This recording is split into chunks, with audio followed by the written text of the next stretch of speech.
Take you for a little tour of the Giants garden really quick.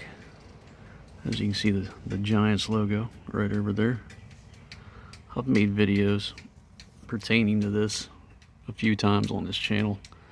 And this has been a good 5 years worth of work putting this together. But as you can see, it's all coming together. Now, before you criticize me and say, well, not every single flower in this garden is red, white, and blue. That's basically what the whole entire garden centers around, are red, white, and blue flowers. Of course, you're going to have your pinks, your oranges, your purples, and stuff like that. You're going to have accent plants like the kaleidoscopeabelia, the sunshine ligustrum. You got to find ways to make your garden pop. Like, everything can't be the same color, have the same texture. It's just all going to blend together if you do that. And believe me, I'm well aware that the hydrangeas are a light blue. They're not a royal blue like the Giants color. It's difficult to get that color out of a plant that produces a flower like that. You can't really get that. The closest thing that I have to it is the Lithidora that's on the ground in front of the barberries, like towards the back. I show a picture in this video of that. I mean, that's basically like a royal blue. That's as close as I can come to it.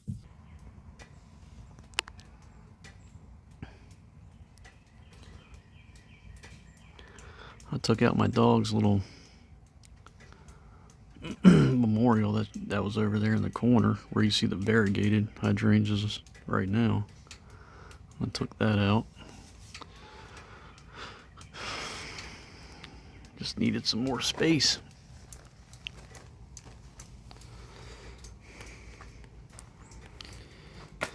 Got a dead azalea right there. Bunch of ajuga right there in the middle. All that stuff right there, that's all chocolate chip ajuga. Limelight hydrangea. An eclipse hydrangea right there.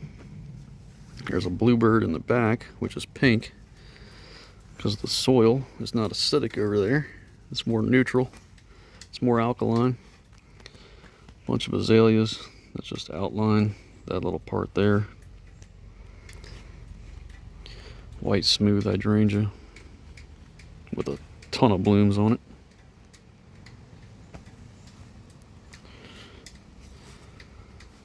Got a barberry back there in the back. 3 kaleidoscopeabelias here in the front. Got some stone crop here. I don't know exactly what type of stone crop that is. I'm not too sure. There's another barberry over there that'll eventually look like that one. It just has to catch up to it. Got some red lilies blooming.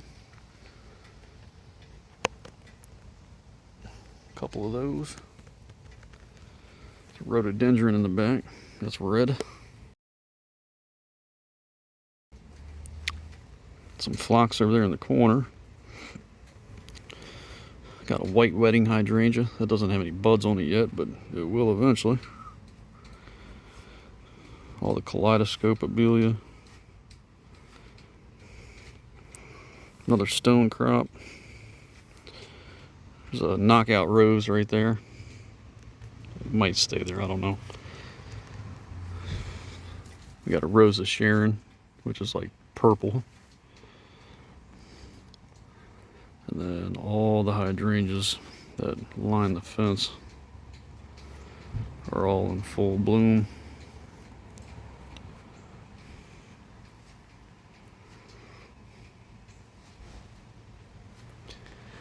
These things are tall. I mean, they're not small by any means. You see that fence back there? Like, before these flowers got on these plants and actually took on their full form, I mean, the plant itself was to the top of that fence. So that's every bit of 6 foot plus. And they're all about that size. They're just leaning over now because the flowers themselves are just way too heavy. Another knockout rose right here that's pink. Got a quince, flowering quince that's red. That one already bloomed in the spring. Got some Lithidora that's filled in this spot well as a ground cover. 2 barberries back there in the back, right here. They go together, I think, pretty well with the blue flowers with the orange foliage. This eventually will get filled in. This will be like a rock path that actually leads back to my backyard. We've got a spring sizzle hydrangea. Flowers they start out white, like white as white can be, and then they quickly turn to that pinkish, like they're gonna be like a raspberry color eventually. There's the limelight hydrangea tree. Got another rose right here, kind of like an orangish peach color.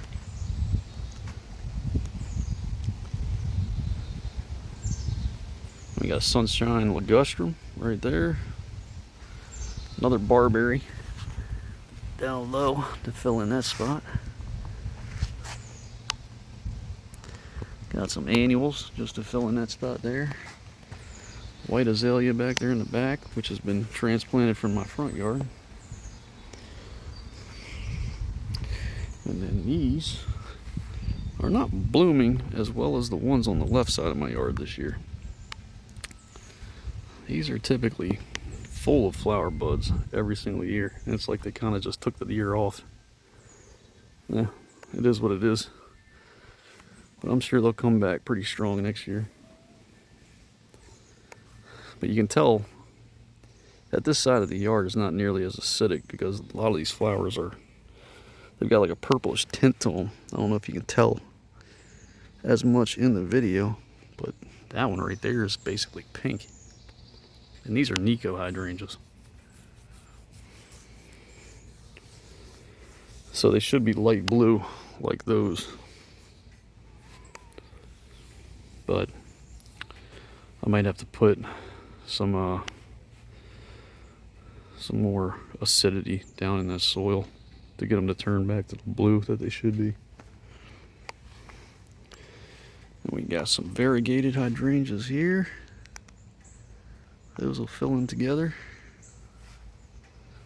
They don't get that big. They won't get nearly as big as these. They only get about 3 to 4 feet tall. But they'll bloom blue, even though they're kind of starting off white back there in the back. Right there in that spot. I'm sure they'll probably start to turn blue. If you look there, you can see like the bluish tint to the buds. This is a lace cap hydrangea, so you don't get those big mop heads like that. Those will be more like this. And you got a heuchera down there, or heucherella, whatever you want to call it, or coral bells. A lot of different names for that. This is an Aha Tough Stuff hydrangea. It's blooming. Yeah, when this thing completely fills out, it looks really cool. You got the green and golds.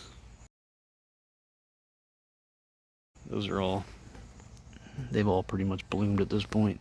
Like they produced those yellow flowers right there. I mean, this whole entire thing was just full of those at one point. And you got some more ajuga down in here. You got ajuga down in there too. So this whole entire area next year will look kind of like, you see those flowers there? That's what will be all the way through that side of the bed next year.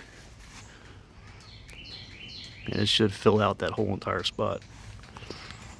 And they'll come in here through here also because I've got them incorporated with the green and golds. Another hydrangea. I don't know if that one's going to bloom or not.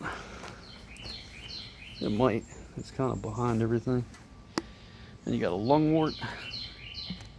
And you got another heucherella.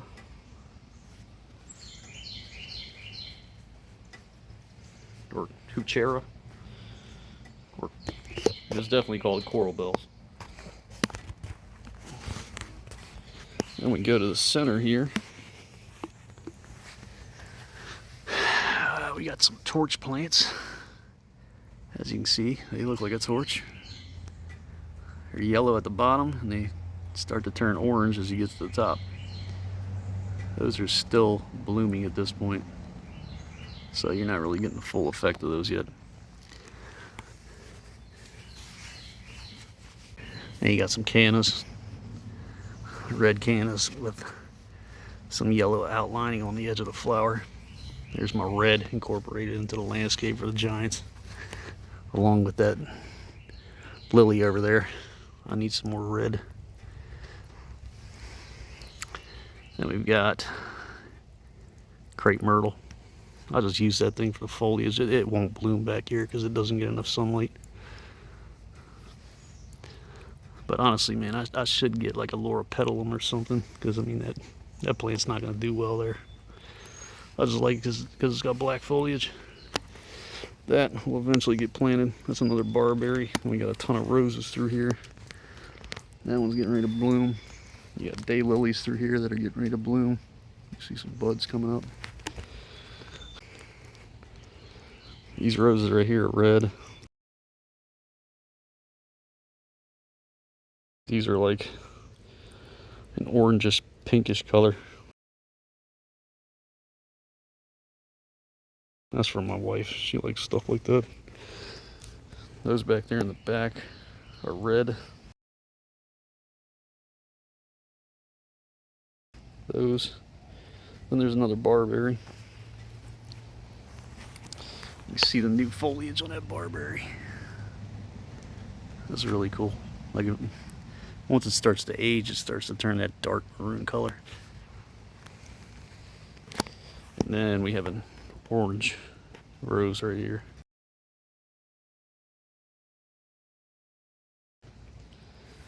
And this thing is just immaculate. And that's a hybrid tea rose. You look at these leaves, look at them. They're all perfect. Ever since I put this rose in this pot, I have never had any issues with it. It has been just perfect. You look at the rest of them. Yeah, bugs are chewing up the leaves. That's on every single rose, except for that one that's back there in the back. But they still produce flowers, which is pretty amazing considering, you know, roses need a good solid 6 hours of sunlight. Solid sunlight every single day. And they're back here in this backyard, and I've got pine trees everywhere back here. So they don't get the desired 6 hours, but they still work. I mean, you can see all the buds. There's buds here. There's gonna be buds all over this plant. And you look at this rose back here. Look at all the buds on this thing. 1, 2, 3, 4, 5. That's just in that one spot. Another one, another one, another one, another one. 3 back there, 2 there, 1 there, probably 3 on that. This is a Floribunda. So a hybrid tea rose is just, you know, it's typically what you see in the store itself. Those are the ones that have those long stems that are just like a single flower. Now a Floribunda, I'm pretty sure I'm pronouncing this right. You get these multiple buds throughout your rose every time it blooms, and typically your roses will bloom 3 times a year. They flush out in spring, summer, and fall. It's a big ass wasp right there. I'm getting the heck away from him. But that's it. That's what it is this year in 2025. Like I said, I try to give you guys an update on it every single year, and as you can see, I've got grass this year. Finally. After the past 5 years of really just basically having dirt. So, but yeah, I'm pretty happy with it and how it's come together. You know, ever since I came to this house and there was nothing back here besides like patches of grass, and that was it. I hope you enjoyed the video. Y'all take care, and I'll see you in the next one. All right, bye.